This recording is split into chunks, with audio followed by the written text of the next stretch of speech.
اعوذ باللہ من الشیطان الرجیم بسم اللہ الرحمن الرحیم الحمد للہ رب العالمین الصلاۃ والسلام علی اشرف الانبیاء والمرسلین وعلیہ الطیبین الطاہرین اما بعد انا مدینۃ العلم وعلی بابھا۔ قبلہ و کعبہ اور ہمارے تمام جو معزز مقررین ہیں، مہمان اور تمام محترم سامعین، سرکار حضور ختمی مرتبت حضرت محمد مصطفیٰ صلی اللہ علیہ وآلہ وسلم کی یہ مشہور و معروف حدیث مبارکہ کہ جس میں آپ نے ارشاد فرمایا کہ میں علم کا شہر ہوں اور علی اس کا دروازہ ہے۔ یقیناً انسان اور حیوان میں ایک ہی چیز ہے جو تمیز پیدا کرتی ہے، جو فرق پیدا کرتی ہے، جو ڈفرینشیٹ کرتی ہے، اور وہ ہے علم۔ اور وہ انسان جس کے پاس علم ہو، اس میں اور ایک مومن میں جو ڈفرینشیٹ ہوتا ہے، جو فرق پیدا ہوتا ہے، وہ ہوتا ہے عمل سے۔ اگر صرف ایک علم ہے تو یقیناً وہ ایک عالم کہلاتا ہے، لیکن عالم باعمل ہے تو وہ سچا مسلمان کہلاتا ہے۔ اور آج کے سیمینار کا جو عنوان ہے دین اور ہم اور ہماری ذمہ داریاں۔ ہم کیا ہیں؟ سب سے پہلے اگر ہم یہ جان لیں کہ ہم کیا ہیں، اپنی قدر و قیمت کا ہمیں احساس ہو جائے، تبھی ہم یہ جان سکیں گے کہ ہمارے لیے کیا بہتر ہے۔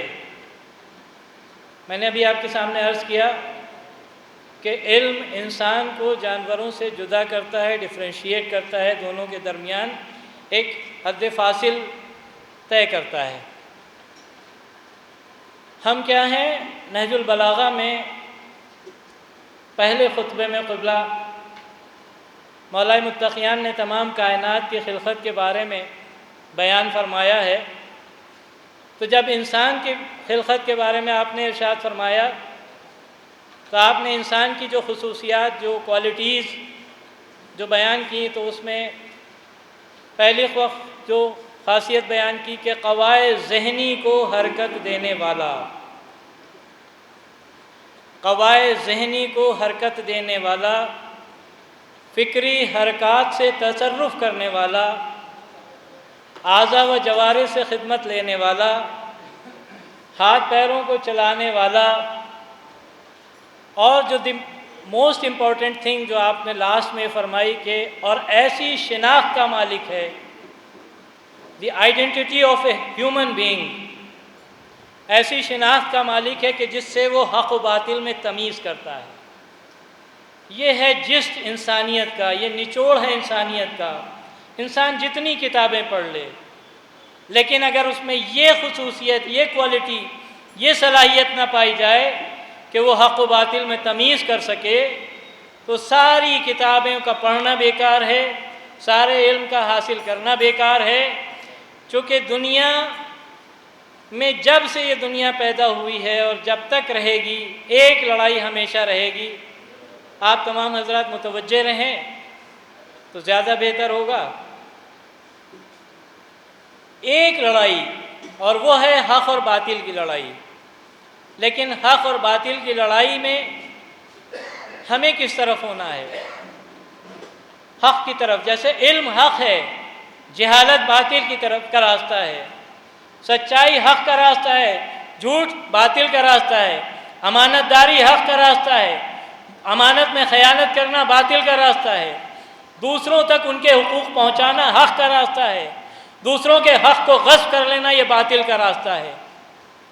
اب چونکہ لب بام ہے، رمضان محرم الحرام بھی لب بام ہے، اور ہم یہ جو 2.25 مہینے عزاداری کرتے ہیں، تو اس سے پہلے ہم 10 ذی الحجہ کو ابھی ایک قربانی پیش کریں گے۔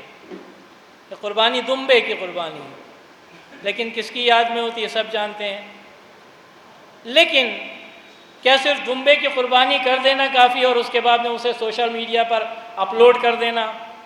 اور آج کے زمانے میں اس میٹریلسٹک دنیا میں قیمت بھی دیکھی جاتی ہے، کس کی قیمت کتنی زیادہ کتنا خوبصورت ہے، ہائٹ کتنی زیادہ ہے، اس کا وزن کتنا زیادہ ہے، اور اس کے بعد میں پھر اس کو سوشل میڈیا پر اپلوڈ کر دیا جاتا ہے۔ ابھی ہم سے پیش رو جو آپ نے اپنے بیان میں جو باتیں ارشاد فرمائی یقیناً قابل غور تھیں اور قابل ذکر بھی ہیں، کہ اسلام جن چیزوں کی طرف ہمیں راغب کرتا ہے وہ پرماننٹ چیزوں کی طرف، ٹمپریری چیزوں کی طرف نہیں ہے۔ اور پرماننٹ چیز کیا ہے؟ رضوان من اللہ اکبر، اللہ کی رضا سب سے بڑی رضا ہے۔ صرف اذانوں میں اللہ اکبر کہہ دینے سے کچھ نہیں ہوتا۔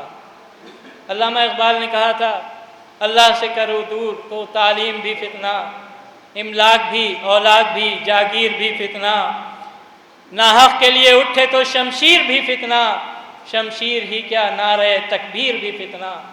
آج ہماری زبانوں پر چاہے نعرہ تکبیر ہو یا لبیک یا حسین کی صدائیں، دونوں صدائیں اپنی زبان پر لانے سے پہلے یہ لمحہ فکریہ ضرور ہے کہ یہ زبان سے صرف ادا کر رہے ہیں یا قلب و روح کی گہرائیوں سے ادا کیا جا رہا ہے۔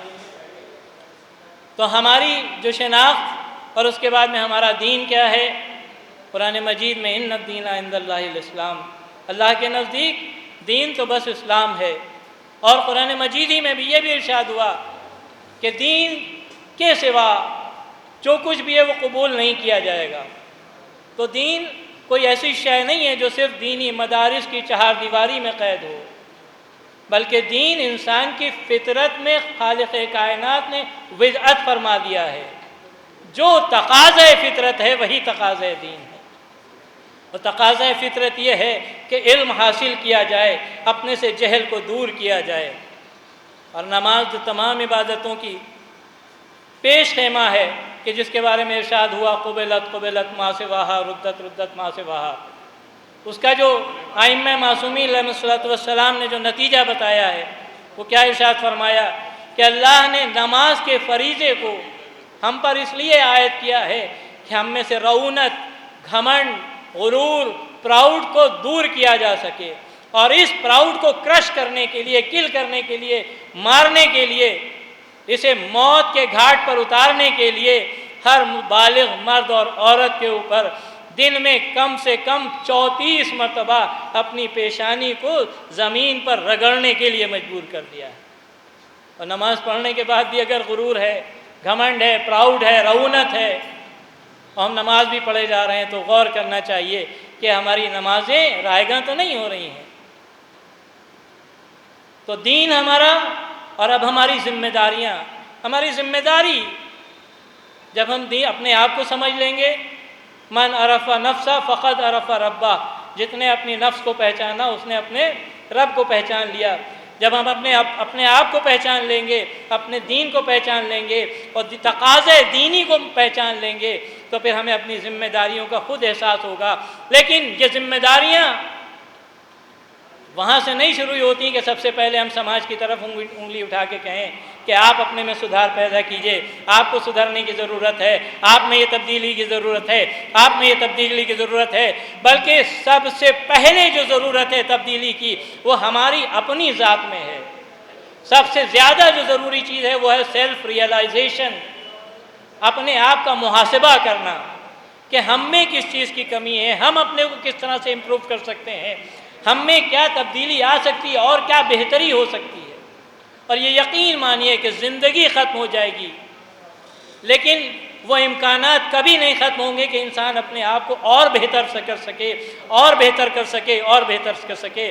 ہمارا آج، ہمارا آنے والا کل آج سے بہتر ہو، آنے والا پرسوں کل سے بہتر ہو، اس کے لیے ہمیں کچھ نہیں، اپنے آپ کو پہچاننا ہے، اپنے دین کو پہچاننا ہے، اور دین خدا کے جو تقاضے ہیں، جو اس نے ذمہ داریاں ہم پر عائد کی ہیں، ان پر عمل کرتے ہوئے اپنی ذمہ داریوں کو اس طرح سے نبھانا ہے کہ پہلے اپنی ذات میں اصلاح کریں، پھر اپنے گھر میں اصلاح کریں، پھر اپنے سماج اور معاشرے کی اصلاح سے توقع کریں۔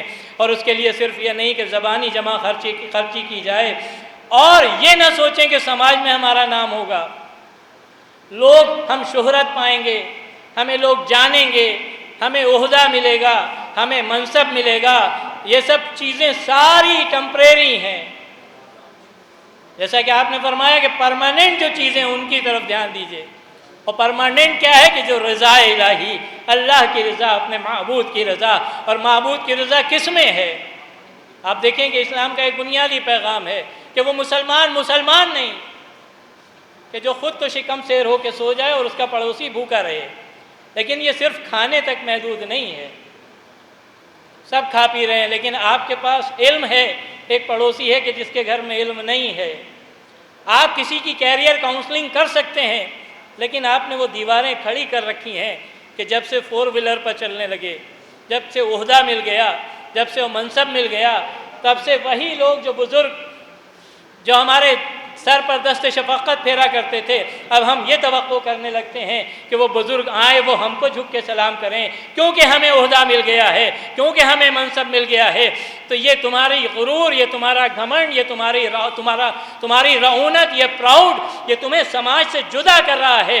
اسلام میں کوئی ایسا حکم نہیں ہے کہ جو انسان سے انسان کو جدا کرے، بلکہ چاہے زکوٰۃ دینے کا حکم ہے تو وہ اس جو صاحب ثروت ہے، جو صاحب زر ہے، اس کو یہ حکم دیا گیا ہے کہ تم جاؤ اور جا کے زکوٰۃ ادا کرو۔ یعنی ایک وہ جو صاحب زر ہے، ایک غریب کے دروازے پر جا کے جب دق الباب کرے گا، جب دروازہ کھٹکھٹائے گا، تو اس کے دل میں جذبہ پیدا ہوگا کہ ایک صاحب زر ہمارے دروازے پر آیا ہے۔ آپس میں محبت بھی بڑھے گی، آپس میں خلوص بھی بڑھے گا، اور یقین مانیے 2 صاحب زر آپس میں دوست ہیں، ایک دوسرے کو دھوکہ دے سکتے ہیں، لیکن ایک غریب انسان کہ جس کے پاس اگر کبھی کوئی صاحب زر گیا ہے، اس نے مدد کی ہے، وہ اپنی جان بھی قربان کرنے کے لیے آپ کے لیے آگے بڑھا رہے گا۔ تو لہٰذا اس کے لیے ضرورت اس بات کی ہے کہ صرف پیسے سے مدد نہ کیجیے۔ ہو سکتا ہے آپ کے تعلقات ہوں، اس کے نہیں ہیں تعلقات، ہو سکتا ہے کہ آپ کے جو ریفرنسز ہیں اس سے دوسروں کو فائدہ پہنچ سکے، تو آپ اپنے ریفرنسز سے دوسروں کو فائدہ پہنچائیے۔ یہ بھی صدقہ ہے، یہ بھی زکوٰۃ ہے۔ اللہ نے آپ کے پاس جو دیا، علم دیا ہے، علم کے ذریعے شہرت دی ہے، اس کے ذریعے جو آپ کے ریفرنسز ہیں ان سے فائدہ پہنچائیے۔ کیریئر کاؤنسلنگ کر سکتے ہیں، کیریئر کاؤنسلنگ کیجیے۔ صرف جیب میں رقم ڈالنے سے مدد نہیں ہوتی، بلکہ ذہن کو صحیح راستہ دکھانے سے جو مدد ہوتی ہے وہ اور کسی طرح سے نہیں ہو سکتی۔ وآخر دعوانا ان الحمد للہ رب العالمین۔